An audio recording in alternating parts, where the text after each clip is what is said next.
Dan saya melihat orang yang teguh, artinya dalam anugerah Tuhan, dia tidak keluar dari tuntunan Tuhan, dia tidak keluar dari kasih karunia Tuhan. Dia mendapatkan apa yang dijanjikan Tuhan dalam hidupnya.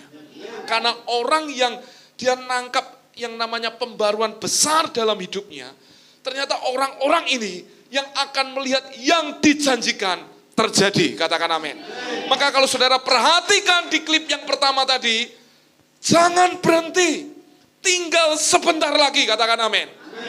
Saudara, kekuatan kita memang terbatas. Tapi ingat, orang yang ada di dalam anugerah Tuhan akan diberi kekuatan yang baru.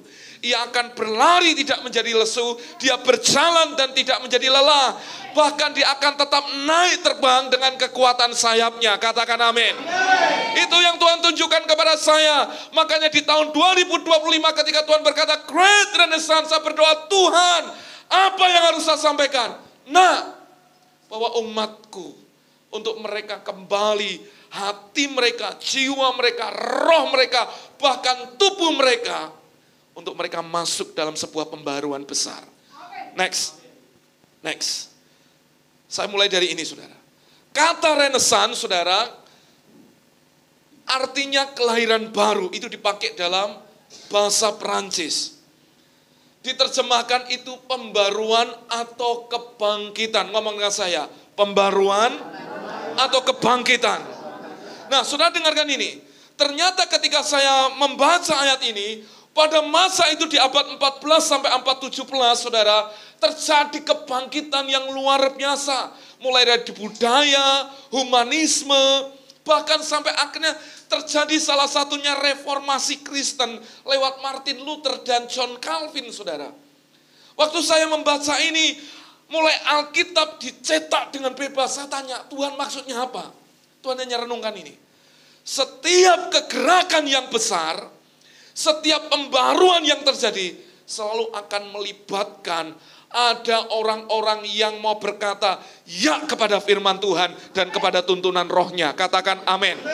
Nah, saudara, makanya ketika saya membaca ini, saudara, waktu engkau masuk di tahun 2025, setelah engkau meninggalkan tahun 2024, dengarkan ini. Saudara akan sepertinya berjalan kecil-kecil, tapi ingat, di langkah kecil-kecilmu, Tuhan itu akan membawa menuntunmu pelan-pelan.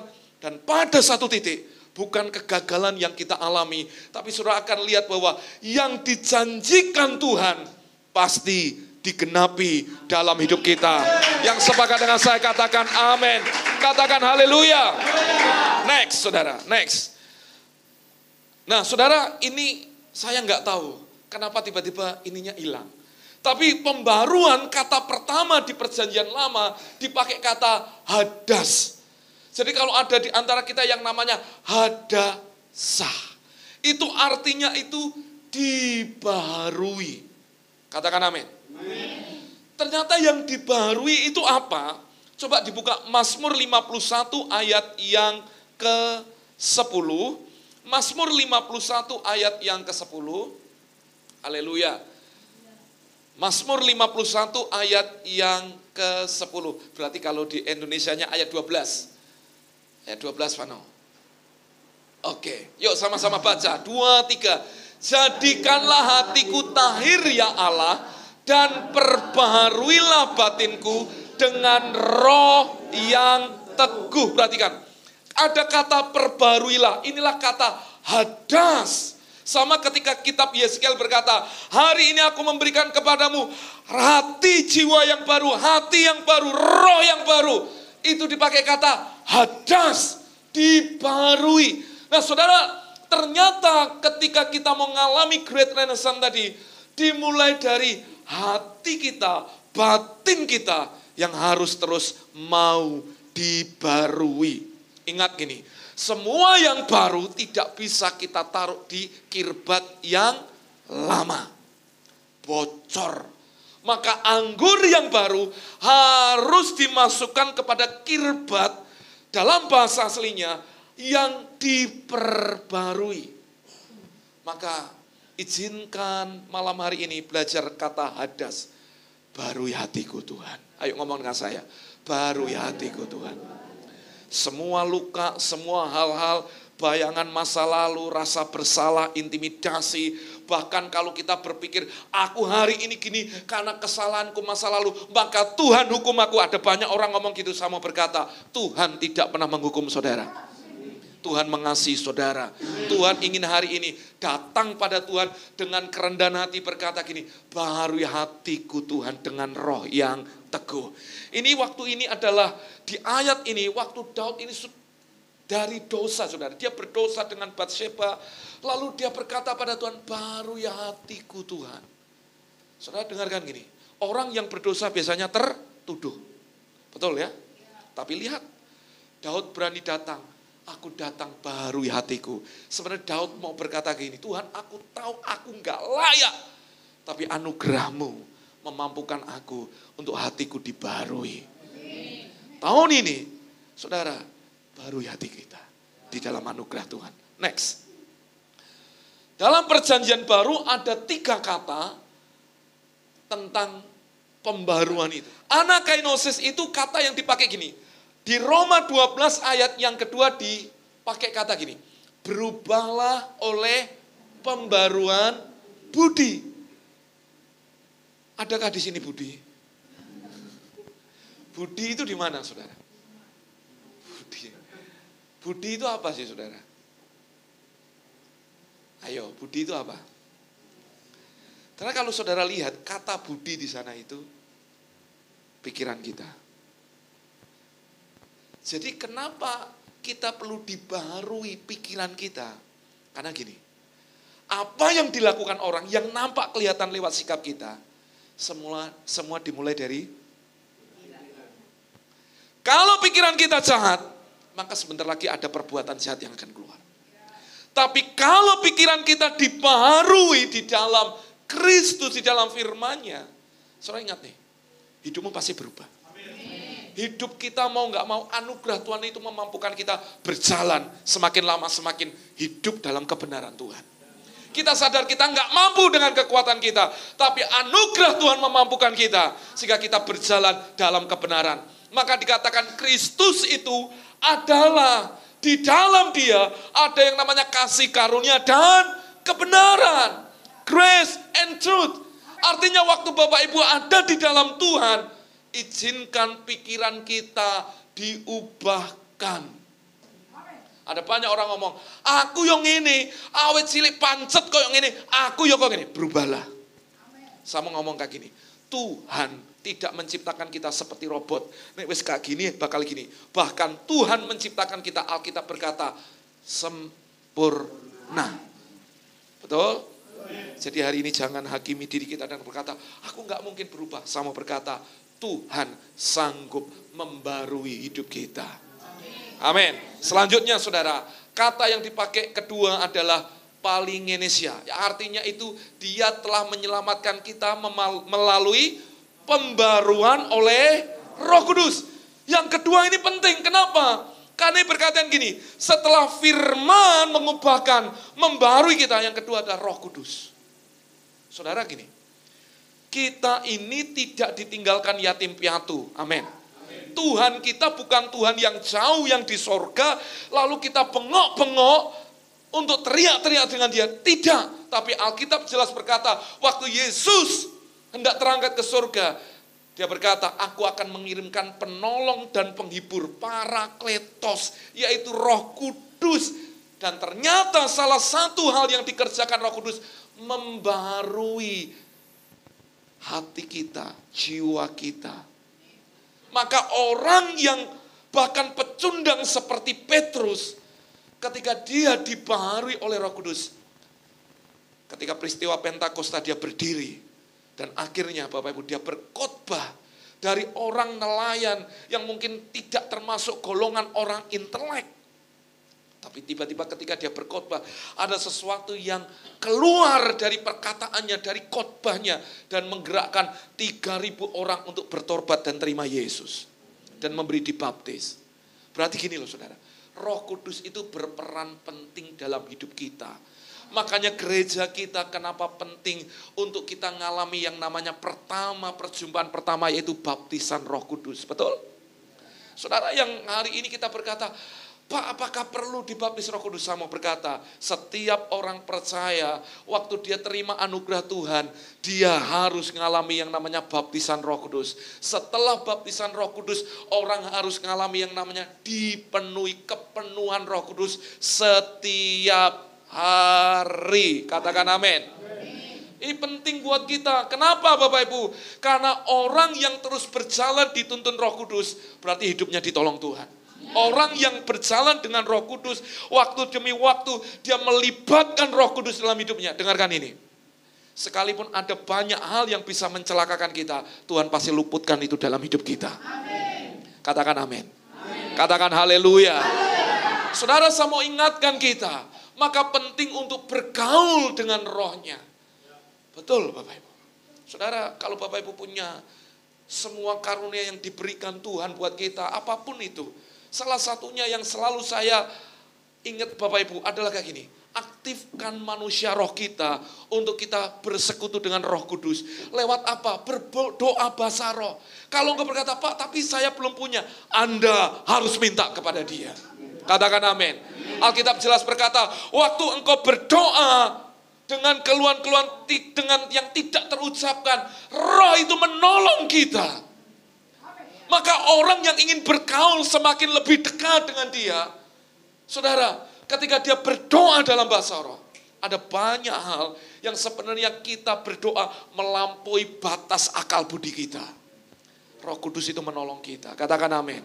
Maka saya mengajak Bapak Ibu Saudara, terus bangun hubunganmu dengan Tuhan setiap hari Bapak Ibu. Terus dengan rohnya, keintiman dengan rohnya. Lihat nanti, waktu saudara mulai bangun kehidupan dengan firman, yang kedua dengan rohnya, hidup saudara di tahun 2025 akan mengalami perubahan. Dia yang telah menyelamatkan kita lewat pembaruan oleh Roh Kudus. Jadi apa yang dibarui? Roh pasti sudah dibarui, menjadi ciptaan yang baru. Tapi jiwa pikiran kita perlu dibarui oleh kuasa Roh Kudus. Terus hidup saudara akan diubahkan oleh Tuhan. Katakan amin. Katakan haleluya. Pertanyaan saya, maka saudara terus mengalami dipenuhi oleh Roh Kudus. Amin. Minta saudara. Saya selalu ngajak anak-anak muda dan beberapa saudara jemaat Tuhan, ayo berdoa dalam bahasa roh. Kenapa? Karena waktu saudara berdoa bahasa roh, contoh kayak gini. Waktu kita Bapak Ibu bergaul dengan dia, ingin dekat dengan dia. Waktu kita dengan akal budi kita, waktu kita berdoa dengan bahasa manusia kita, ada banyak hal, waktu kita lagi sumpek, ada banyak beban. Doa kita paling gak sampai sebentar nangis toh. Ngomong juga baru sebentar selesai. Tapi waktu Bapak Ibu mengizinkan Tuhan, aku minta. Terus karunia ini aku minta. Waktu saudara minta, dan sudah dipenuhi, pakai itu menjadi bahasamu dengan Tuhan sebagai bahasa doamu dengan Tuhan. Katakan amin. Saudara mungkin gak ngerti artinya, tapi ingatkan, saya mau ingatkan bahwa karunia ini, waktu engkau datang di dalam nama Yesus, engkau sedang bercakap-cakap dengan dia dan engkau berdoa di dalam dia. Dan dimulai dari sini kehidupan rohanimu pasti akan mengalami pertumbuhan yang dahsyat. Akan ada terjadi pembaruan di dalam dia. Katakan amin. Yang selanjutnya, yang terakhir dari kata pembaruan itu saudara, yuk sama-sama baca, yuk. Pembaruan, yuk sama-sama katakan, kainos.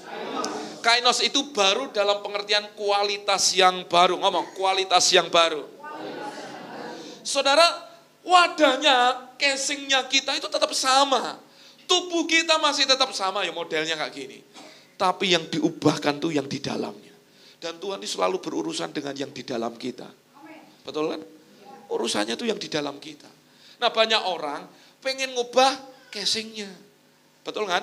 Casingnya di misalnya contoh, apa nih, alisnya dimencengin, apa-apa gini. Loh nggak salah sih, semua yang kita jaga itu supaya lebih cantik, supaya lebih baik, gak masalah. Tapi ingat, Tuhan ketika melakukan pembaruan, selalu yang Tuhan urusi yang di dalamnya. Maka ada banyak orang, gatalnya itu di dalam Bapak Ibu. Gatal itu di dalam. Tapi yang digaruk di mana? Sembuh gak? Gak. Pembaruan yang kedua, yang ketiga ini dari kata yang di perjanjian baru, yaitu kainos. Kualitas kita dibaru.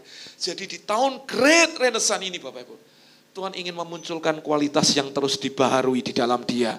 Ngomong ke saya, kualitas yang baru. Ngomong ke saya, kualitas yang baru. Katakan haleluya. Yuk baca 2 Korintus 5 ayat 17. Yuk 2, 3. Jadi siapa yang ada di dalam Kristus. Ngomong di dalam Kristus. Berarti kalau ada di dalam Kristus, di dalam firman enggak? Di dalam firman enggak? Iya, waktu Bapak Ibu ada di dalam firman, dikatakan, ia adalah ciptaan yang baru. Ngomong, aku ciptaan yang baru. Yang baru apanya? Apanya? Roh kita. Baru. Jadi jangan pernah berpikir bahwa, Pak, aku nih ketoy gak berubah-berubah. Dengarkan ini. Yang menghalangi sebuah perubahan itu bukan anugerah Tuhan dalam hidup kita. Siapa? Diri kita sendiri. Maka Great Renaissance kita mulai dari hati, jiwa, roh kita diperbarui. Katakan amin. Gak ada lagi di tempat ini yang tersinggung-singgungan ya Bapak Ibu ya. Kita harus berani menjadi orang yang lebih dewasa lagi. Saudara, semakin dewasa semakin menghargai. Gak ada namanya kayak gini, gara-gara gak disalami kamu. Gara-gara gak kebagian kursi kamu. Justru ini waktunya kita, orang yang kualitasnya diperbarui. Kita rela berkorban bagi yang lain. Makanya saudara, kenapa waktu Yesus ngomong sama Nikodemus dalam sebuah percakapan itu di dalam Yohanes yang ketiga dikatakan gini. Aku berkata kepadamu, sesungguhnya jika seorang tidak dilahirkan kembali, ada renaissance di sana, ia tidak dapat melihat kerajaan Allah. Berarti gini, loh kok bisa ya Pak? Makanya waktu Nikodemus tanya, apa bisa dia masuk dalam kandungan ibunya? Ora iso. Tapi kalau saudara lihat dalam bahasa aslinya, kata dilahirkan kembali itu dipakai kata genau anoten. Artinya gini, dilahirkan dari atas. Ngomong, dilahirkan dari atas. Nah yang datang dari atas itu bicara yang ilahi. Yang turun ke bumi siapa? Roh Kudus. Jadi artinya dilahirkan di dalam rohnya. Orang-orang ini yang akan bisa melihat penggenapan janji Tuhan. Kerajaan Allah yang dijanjikan. Maka saudara ini waktunya bukan hanya sekedar diselamatkan. Tapi kita harus masuk dalam dimensi. Aku diselamatkan.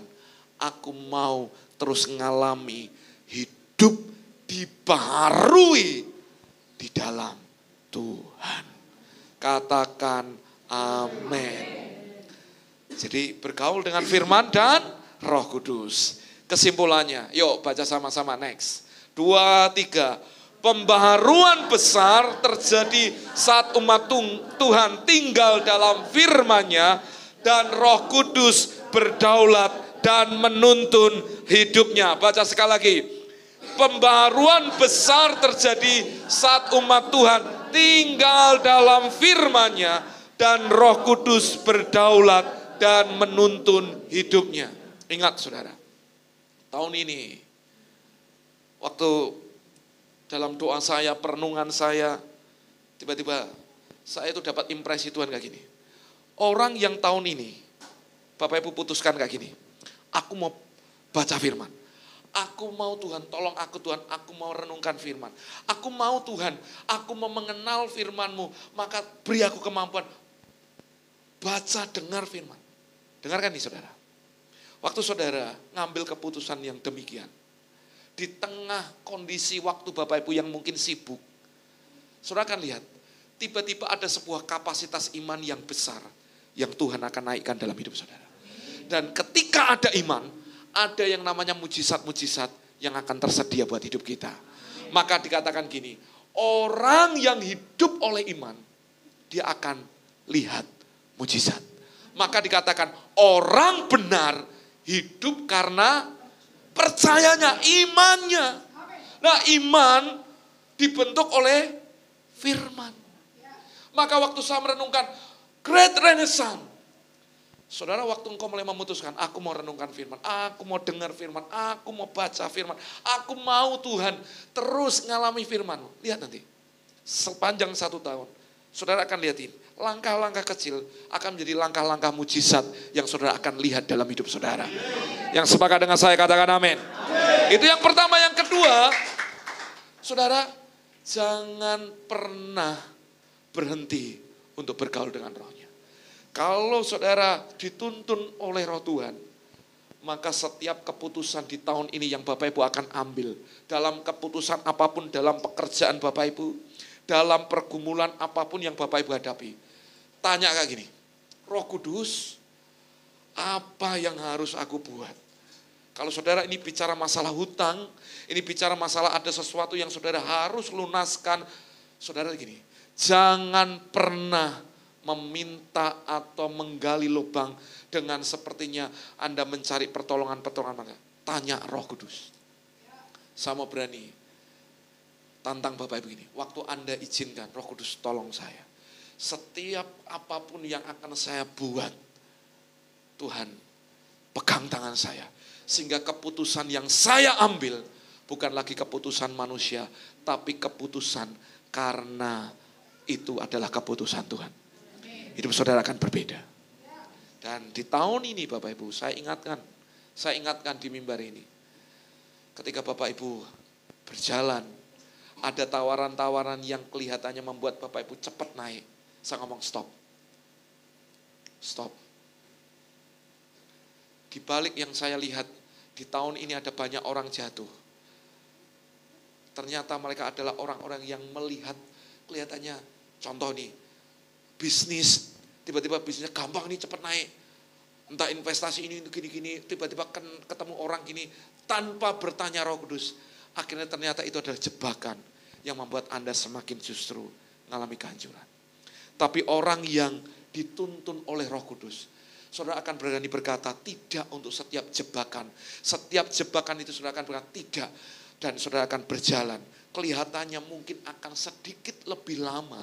Karena langkah-langkah kecil yang saya lihat. Tapi ujungnya itu membawa saudara justru pada kenaikan, bukan pada penurunan. Katakan amin. Sama, ketika Israel keluar dari tanah Mesir, yang memimpin pertama itu adalah Musa. Musa itu adalah pemimpin yang berwibawa, yang diurapi Tuhan. Bahkan di Alkitab dikatakan orang yang lembut hatinya itu Musa. Tapi dengar gini, Musa hanya bisa melihat Kanaan dari Gunung Nebo, Bapak Ibu. Gak bisa nyampe ke sana karena Tuhan menganggap kamu gak layak untuk masuk ke sana. Dan apa yang terjadi Bapak Ibu? Siapa yang akhirnya dipakai Tuhan? Justru Yosua. Pertanyaan saya, emang Yosua lebih pintar daripada Musa? Jawabannya tidak. Ternyata generasi Yosua adalah generasi yang ketika dia mendapatkan penetapan Tuhan untuk dia memimpin bangsa Israel, dia juga awalnya tidak pernah merasa mampu. Makanya saudara, orang yang merasa dirinya nggak mampu, justru dia melekatkan dirinya pada Tuhan, pada firman dan pada tuntunan. Yang terjadi adalah kayak gini. Tuhan berfirman dalam Yosua 1, saudara akan bisa baca. Hanya kuatkan dan teguhkan hatimu. Diulangi 3 kali. Kuatkan, teguhkan hatimu. Sekali lagi dikatakan, kuatkan, teguhkan hatimu. Kenapa yang perlu dikuatkan adalah hati kita. Karena ketika hati kita mulai melenceng, saudara dengarkan ini. Justru itu yang akan banyak menghambat. Karena ada banyak keputusan-keputusan yang salah yang akan diambil oleh banyak orang. Saudara dengarkan ini. Jangan pernah lahirkan Ismail dalam hidup saudara. Katakan amin. Ismail itu apa Bapak Ibu? Ismail adalah sesuatu yang dihasilkan dari keinginan manusia kita. Manusia Abraham ketika dia berpikir mungkin aku akan dapat keturunan dari Hagar. Maka ketika disodori Hagar, oke, lahirlah Ismail. Dan tahukah saudara, tetap Ismail bukan anak perjanjian. Tapi siapa yang dijanjikan Tuhan? Tetap dari Sarah, yaitu lewat Ishak. Jadi waktu saudara lihat kayak gini, waktu saudara dituntun oleh Tuhan, oleh firman dan rohnya, saudara akan semakin akurat berjalan dengan Tuhan. Katakan amin. Pasti akurat, pasti benar. Dan jangan pernah korting waktunya Tuhan. Anda diskon waktunya Tuhan. Berjalanlah dengan Dia, percayai Dia, dan izinkan Dia yang bertindak. Sampai akhirnya saudara akan lihat sesuatu yang terjadi. Ada penyediaan ilahi, ada perlindungan ilahi, dan kuasa supranatural yang akan terjadi dalam hidup kita. Yang sepakat dengan saya katakan amin. Maukah saudara tinggal dalam firman? Saya ingatkan kembali hal yang sederhana. Seberapa banyak firman yang saudara makan? Saya nggak tahu. Coba Vano, tolong yang Great Renaissance-nya yang Koko Josan buat dibuka Vano. Itu artinya apa? Makan. Saudara itu hanya perlu makan apa? Firman. Makan apa? Kasih karunia-Nya tiap hari. Dituntun. Maka waktu saudara makan, hidup itu bertumbuh gitu. Itu aja.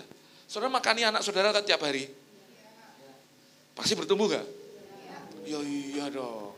Saudara yang suami, kebalik ya, suami dimakani sama istri, betul kan? Pasti bertumbuh gak? Ya bertumbuh. Atau sebaliknya.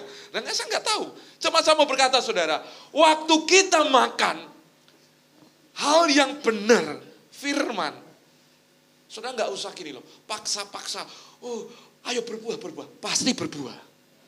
Waktu saudara makan, makanan kita itu kan karena kita nempel sama pokok anggur, betul nggak? Loh, carang itu menghasilkan, carang itu perlu mengusahakan makanan nggak? Tidak, selama dia nempel, dia dapat makanan dari pokok anggurnya, betul atau enggak? Betul enggak?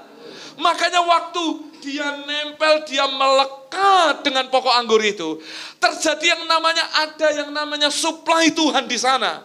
Betul ya Bapak Ibu? Disuplai, disediakan, dan yang terjadi adalah, saya perhatikan ini, hidup kita pasti berbuah. Kalau kamu tinggal di dalam aku dan firmanku,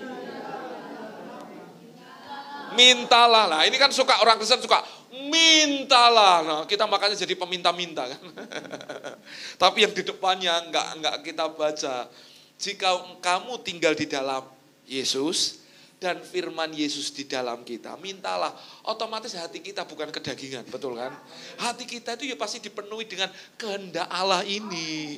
Maka dikatakan mintalah apa saja yang kamu kehendaki, tentunya dalam hidup kita, maka kamu akan menerima. Katakan, saya pasti terima. Loh, kalau memang itu kehendak Tuhan, yang Tuhan sediakan waktu engkau meminta terjadi yang namanya seperti klik Bapak Ibu, pasti saudara akan terima itu dalam hidup saudara. Maka ayat 8 dikatakan, dalam hal inilah Bapakku dipermuliakan, yaitu jika kamu berbuah banyak, dan dengan demikian kamu adalah murid-muridku. Jadi waktu kita itu disebut murid, waktu kita berbuah. Bagaimana supaya kita berbuah? Waktu kita carang itu nempel, kita melekat dengan pokok anggur. Waktu kita makan firman-Nya, hidup kita pasti berbuah. Amin. Carang itu enggak perlu ngeden, buah, ayo buah, metu. Enggak Bapak Ibu. Tapi waktunya, musimnya, dan di waktu yang terbaik yang ditetapkan, pasti berbuah. Amin. Makanya yang enggak berbuah dibersihkan. Kalau sampai kasep dipotong. Betul kan? Nah, makanya kita perlu makan firman dan dituntun rohnya setiap hari. Ayo, amin. Ayo, hari ini mulai putuskan. Ayo, ini sudah hari kelima. Siapa yang tiap hari masih suka merenungkan firman Tuhan? Di mana pembacaan firman Tuhannya? Amin. Vano kemarin cerita saya, loh kok aku nyampe wahyu meneh. Mulangi lagi gitu. Saudara, di Alkitab itu hanya ada 4 tema aja besar. Kalau saudara renungin. Yang pertama, di perjanjian lama saudara akan lihat penciptaan. Yang kedua adalah karya keselamatan, penebusan. Yang ketiga, di perjanjian baru adalah lewat Kristus ada penebusan. Yang keempat adalah tentang Kristus yang akan datang memerintah. Nah, saudara kalau renungkan ini, Maka jangan pernah pakai patokan perjanjian lama sebagai sesuatu untuk menentukan hidup kita hari ini. Kenapa? Karena hidup kita tidak lagi di perjanjian lama. Perjanjian lama sudah digenapi lewat Yesus. Anda belajar itu baik. Tapi saudara harus lihat hari ini di hidup saudara dari kacamata perjanjian baru di mana Yesus sudah menebus hidup kita. Katakan amin.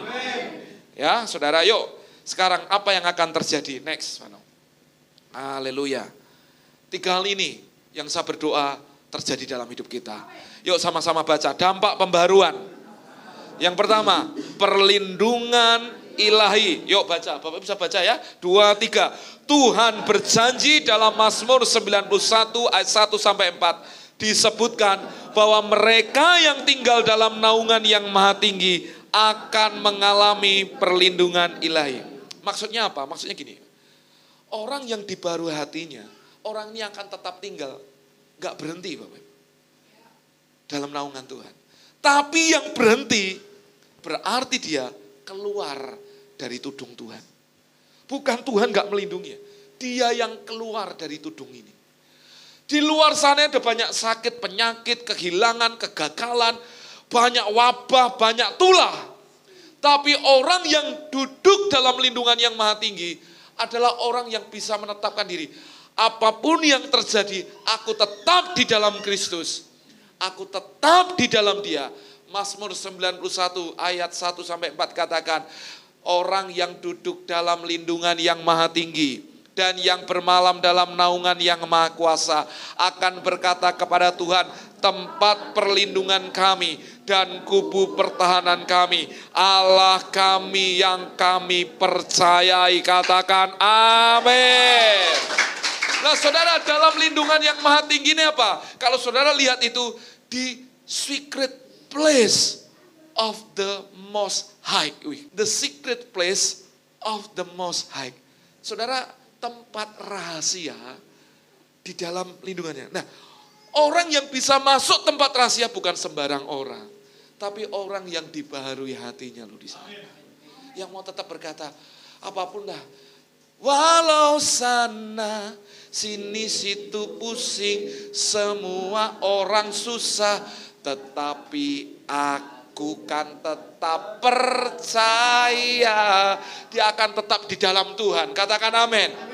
Walau sana situ semua orang susah, tetapi aku kan tetap percaya. Waktu saudara percaya berarti saudara memilih untuk ini. Aku tetap ada dalam Tuhan. Perlindungan ilahi terjadi, melindungi keluarga kita, melindungi pekerjaan kita, melindungi anak-anak kita.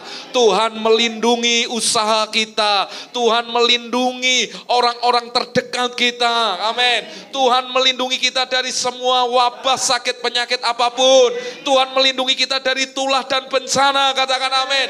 Tuhan melindungi kita, bahkan melindungi kota dan negara kita. Katakan amin. Maka ada orang-orang yang harus berdiri dan berkata, aku tetap memutuskan untuk aku masuk dalam lindungan Tuhan. Kemarin wali kota kita ngomong kayak gini Bapak Ibu. Ini akan terjadi dalam tanggal 5 sampai tanggal 10. Akan terjadi yang namanya curah hujan. Dia dapat info dari BMKG akan ada seperti ini. Curah hujan yang tinggi, bahkan ada di beberapa titik akan terjadi banjir. Waktu saya terima itu saya ngomong, Tuhan, hanya minta perlindungan-Mu untuk seluruh jemaat Tuhan. Saudara, kita butuh Tuhan dan kita butuh masuk dalam perlindungannya. Amin, Bapak Ibu. Dilindungi. Kalau Raja Wali, anak ayam. Ayam, anak ayam itu paling aman waktu dia berlindung di mana? Nih, di bawah sayapnya ayam. Kalau ada yang dekat gimana? Langsung itu Bapak Ibu, ini dikeluarin jalurnya. Wah, diteladung kalau saya ngomong, nggak tahu Bapak Ibu ngerti nggak? Loh, betul. Maka saya mau ngajak Bapak Ibu gini loh. Saudara, kalau saudara ada dalam lindungan Tuhan, mau ada orang yang mau jahati saudara, urusannya nggak sama saudara. Urusannya yang punya saudara. Siapa? Tuhan sendiri. Katakan amin. Katakan haleluya. Nah, saya mau tanya hari ini. Saudara mau masuk dalam perlindungan Tuhan? Jangan keluar masuk kayak ingus. Banyak orang tuh kayak gini. Lagi diberkati. Glory, glory, haleluya. Menyeberang laut kosong. Banyak orang kayak gitu. Tapi waktu mengalami pergumulan. Nah tadi, klipnya itu tadi mewakili kita. Kesakitan. Mana janjimu Tuhan? Semua sia-sia. Waduh, banyak orang kalau ngomong semua sia-sia. Aku gereja, rani gereja, podo wae. Banyak orang kan gitu toh? Ya toh? Tapi di sini nggak ada, orangnya setia semua. Dari wajah saudara ada nih salibnya di sini. Ayo, semakin masuk dalam hadiratnya. Percaya Tuhan, amin. Yang selanjutnya saudara, penyediaan ilahi. Yuk baca sama-sama, Filipi 4 ayat 19, 2, 3. Allahku kan memenuhi segala keperluanmu menurut kekayaan dan kemuliaannya dalam Kristus Yesus. Amin. Saudara percaya bahwa Dialah Jehovah Jireh. Disediakan apa yang kita perlukan, amin. Apa yang menjadi keperluan Bapak Ibu Tuhan itu tahu, amin. Saudara, makanya Tuhan itu memenuhi segala keperluan. Di dalam siapa? Yesus Kristus. Orang kalau nggak di dalam Yesus Kristus, nggak akan ngalami janji ini. Ini bukan bicara aku agama Kristen, bukan. Tapi orang yang dibaharui hatinya adalah orang yang tetap bisa tinggal di dalam Kristus Yesus. Iya Bapak Ibu. Loh, saudara, kasih karunia Tuhan itu tersedia buat semua orang yang percaya. Tapi ingat, di 12 muridnya ada satu yang meninggalkan anugerah Tuhan. Siapa? Yudas Iskariot.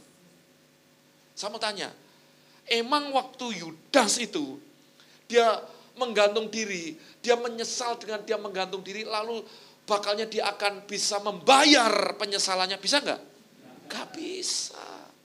Tapi tunggu beberapa jam kemudian, saat Yesus mati dan bangkit, waktu dia sebenarnya, waktu itu dia nunggu dan dia datang pada Yesus. Saya yakin sama seperti ketika Petrus dipulihkan, saya yakin Yudas Iskariot pun dipulihkan. Tapi terburu-buru Yudas Iskariot, dia keluar dari anugerah Yesus Kristus dan membunuh dirinya sendiri. Ada banyak orang gak ngalami janji Tuhan bukan karena Tuhan tidak baik dengan dia. Kemarin waktu John Generation, generasi Yohanes saudara. Kenapa Yohanes menuliskan murid yang dikasihi, sedangkan murid-murid yang lain tidak memakai frase yang sama seperti yang ditulis oleh Yohanes. Apakah berarti memang benar Tuhan itu pilih kasih? Tidak. Jawabannya, seberapa banyak saudara melihat kebaikan Tuhan dan saudara tetap tinggal di dalam dia, seberapa banyak itu juga engkau akan mengalami kasih-Nya dalam hidupmu. Katakan amin. Maka waktu engkau sediakan wadah yang besar dan berkata, aku percaya Allahku akan memenuhi segala keperluanku di dalam Kristus Yesus. Kalau aku berdoa dengan keinginan ini belum dijawab Tuhan, berarti Tuhan sudah menyiapkan sesuatu yang lebih baik untuk aku alami dan aku terima dalam hidupku. Sehingga kita gak akan paksa Tuhan, tapi kita akan berkata, aku cukup dengan anugerah Tuhan dalam hidupku. Katakan amin. Maka saudara, waktu kita menjalani ini, kita akan jalani dengan sukacita dan kita akan berkata, terus baharui hatiku Tuhan, semakin aku mengenal Tuhan lebih dalam lagi. Amin. Ayo saudara, izinkan hari ini tetap tinggal di dalam dia. Penyediaan Tuhan luar biasa. Ini bicara apa? Tuhan itu kalau bekerja, dia bisa membalikkan. Mau waktunya tepat atau kurang tepat menurut kita. Kalau Tuhan bekerja, Tuhan bisa balikkan dengan mudahnya dalam hidup kita. Ini bicara apa? Tuhan itu sanggup melakukan segala sesuatu dalam hidup kita. Jadi jangan takut di tahun ini, Pak bagaimana dengan pekerjaan, Pak bagaimana dengan ini. Percaya Allahku akan memenuhi. Amin. Tuhan yang akan menyediakan. Katakan dengan saya, Jehovah Jireh. Jehovah Jireh. Tuhan yang menyediakan. Katakan Tuhan yang lebih daripada cukup. Yang pasti menolong saya. Katakan amin. Senggol kiri kanan saudara berkata, jangan takut. Ya, betul Bapak Ibu. Ya, yang terakhir saudara, katakan amin. Yaitu kuasa supranatural. Pembaharuan tadi bekerja lewat Roh Kudusnya. Dan ingat, ketika Roh Kudus turun atas hidupmu, engkau akan terima kuasa.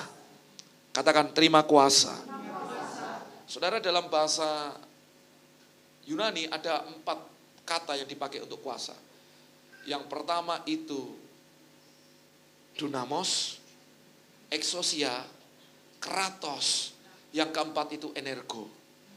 Dan sebenarnya saudara, 4 kata ini bicara tentang sesuatu yang dikerjakan secara ilahi, di mana Tuhan itu memberikan itu kepada umatnya.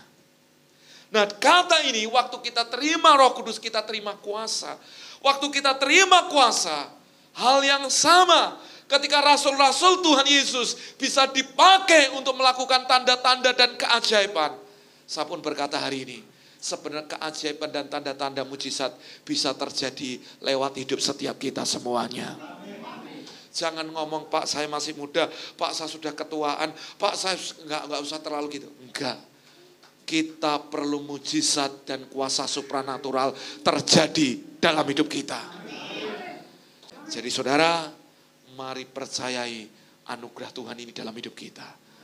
Kuasa supranatural. Ayo angkat tangan saudara, angkat tangan saudara. Saya berdoa kayak gini. Tuhan, tangan yang sama ini, tangan yang sederhana ini, tangan yang gak ada apa-apanya, tetapi ketika aku diurapi oleh Roh Kudus, dan Roh Kudus diam di dalamku, maka aku terima kuasa. Maka ketika aku menumpangkan tangan, maka ketika aku bertindak, ketika aku berkata-kata, maka akan diteguhkan dengan tanda-tanda keajaiban, mujizat, dan kuasa supranatural. Aku berkata di dalam nama Yesus, terjadi. Yang sakit sembuh, yang ngalami kekurangan akan ngalami kemerdekaan dalam keuangan, dilimpahi semua yang baik. Di dalam nama Yesus, aku percaya tanda-tanda ajaib menyertai hidupku. Katakan amin. Ayo kasih tepuk tangan yang meriah buat Tuhan. Katakan haleluya. Saudara, jadi intinya sama berkata bahwa ini yang akan kita alami. Perlindungan ilahi, penyediaan ilahi, dan kuasa supranatural. Kalau ada orang sakit, saudara, gak apa-apa orang itu ke dokter bagaimana. Tapi kalau saudara dengar itu, datang ke tempat itu dan berkata, bolehkah aku berdoa? Tumpangkan tanganku berdoa, Tuhan. Hal yang sama, Roh Kudus bekerja hari ini. Aku berdoa kesembuhan terjadi. Katakan amin. Katakan amin. Mulai praktekkan itu Bapak Ibu. Orang Kristen harus menjadi orang yang mengikuti. Orang yang menjadi di mana kita ikutin apa yang Yesus mau, yang Yesus kerjakan. Maka waktu kita mau lakukan ini Bapak Ibu, saya akan lihat nanti urusan kuasa, itu urusan Tuhan yang akan mengalirkannya. Saudara akan jadi salurannya buat hidupmu, hidup orang lain. Katakan amin. Terakhir saudara, ini terakhir, benar terakhir. Yuk baca sama-sama. Kesimpulannya ini Bapak Ibu. Baca sama-sama 2, 3. Karena kita ini buatan Allah, diciptakan dalam Kristus Yesus untuk melakukan pekerjaan baik yang dipersiapkan Allah sebelumnya. Ia mau supaya kita hidup di dalamnya. Saudara dikatakan gini, kita ini buatan Allah. Ngomong buatan Allah. Kata buatan Allah berarti gini, kita ini mahakarya. Mahakarya. Kita ini gak ada yang modelnya abal-abal, gak ada. Kita semua ini original. Ngomong original. Jadi gini Bapak Ibu, benar-benar Tuhan itu peduli dengan hidup kita. Dibentuk kita, lalu diciptakan dalam Kristus Yesus. Kenapa kata ini dimunculkan? Renesan, diciptakan dalam Kristus Yesus. Ternyata buatan Allah ketika manusia jatuh dalam dosa, mereka yang jatuh dalam dosa ini mengalami dipulihkan, ditebus, dibenarkan, didamaikan adalah mereka-mereka yang percaya di dalam Kristus Yesus. Mereka seperti di reborn, dilahirkan kembali, dibaharui. Lanjut, untuk apa? Melakukan pekerjaan baik. Ngomong dengan saya, pekerjaan baik. Saudara, pekerjaan baik ini bicara tentang semua secara holistik. Karena kita sudah diselamatkan, sudah dibaharui, maka ada banyak pekerjaan baik yang sebenarnya Tuhan taruh untuk dikerjakan dalam hidup kita. Amin. Katakan amin. Berarti gini, dalam pekerjaanmu, usahamu, Tuhan pun ada di sana untuk saudara mengerjakan yang baik. Amin. Hidup kita jadi dampak yang dipersiapkan Allah sebelumnya. Berarti gini, Tuhan ini sudah punya rencana jauh sebelumnya atas hidup saudara. Berarti rencana Tuhan yang pasti dalam hidup kita bukan rancangan kecelakaan, bukan keburukan, bukan kebangkrutan, bukan kemiskinan, bukan kehancuran. Tapi rancangan Tuhan buat kita adalah rancangan yang pertama, damai sejahtera. Ngomong dengan saya, damai sejahtera. Pasti damai sejahtera. Amin. Dan memberikan kepada kita hari depan yang penuh harapan. Berarti kalau kata penuh harapan, berarti sesuatu yang memang sangat istimewa, sesuatu yang sangat baik, sesuatu yang penuh dengan berkat dan anugerah Tuhan. Amin. Maka saudara, orang yang bisa melihat ini, saudara, sekalipun nanti akan ada berita ngomong, wah bakal kayak gimana, bakal gini. Saudara akan ngomong, rancangan Tuhan, Tuhan sudah persiapkan aku sebelumnya untuk pekerjaan yang baik. Amin. Saudara gak akan bingung, Pak ini gimana Pak, usaha gini, kondisi gini, keuangan kayak gini, bakalnya pajak akan naik kayak gini-gini, wah nanti gimana. Dengarkan gini, Tuhan sudah mempersiapkan rancangan yang terbaik dalam hidup saya. Dan rancangannya adalah untuk melakukan pekerjaan baik. Yes. Dan Tuhan mau supaya kita hidup di dalamnya. Kata hidup di dalamnya gini. Hidup di sini Bapak Ibu. Saudara akan lihat maksimalnya hidup kita. Great renaissance-nya dalam hidup kita. Ada di sini. Waktu kita tinggal di dalam penetapan Tuhan ini. Amin. Maka Bapak Ibu, jadilah Yusuf-Yusuf di akhir zaman. Yusuf adalah orang-orang dipercaya, sanggup mengelola, dan ujungnya dia menjadi orang yang diangkat Tuhan sangat tinggi. Dan kalau Yusuf di Alkitab itu ada, tapi Yusuf di Alkitab itu lewati sebuah proses pembaharuan dalam hidupnya. Dan ketika Tuhan angkat, ketika siap, ada kemuliaan yang Tuhan taruh dalam hidup Yusuf. Dan saya berdoa, saya bernubuat ini Bapak Ibu. Kalau saudara hari ini berkata bergumul dengan hidupmu, pekerjaanmu, dengan apapun dalam area keluargamu. Berkata Tuhan, aku mau Tuhan. Biar apa yang menjadi penetapan Tuhan, aku mau jadi Yusuf di akhir zaman. Hari ini proses yang aku alami baik adanya. Karena ada rancangan Tuhan yang Tuhan mau aku hidup di dalamnya. Dan pegang itu. Pada satu titik, saudara akan lihat. Di penghujung tahun ini, saudara akan tutup dan saudara akan lihat. Hari-hari saudara akan bercerita tentang kesaksian di mana dia Tuhan yang hidup. Amin. Dan memasuki tahun ini, siapkan hati saudara. Firman dan roh bekerja dalam hidup kita. Amin. Mari sama-sama bangkit berdiri.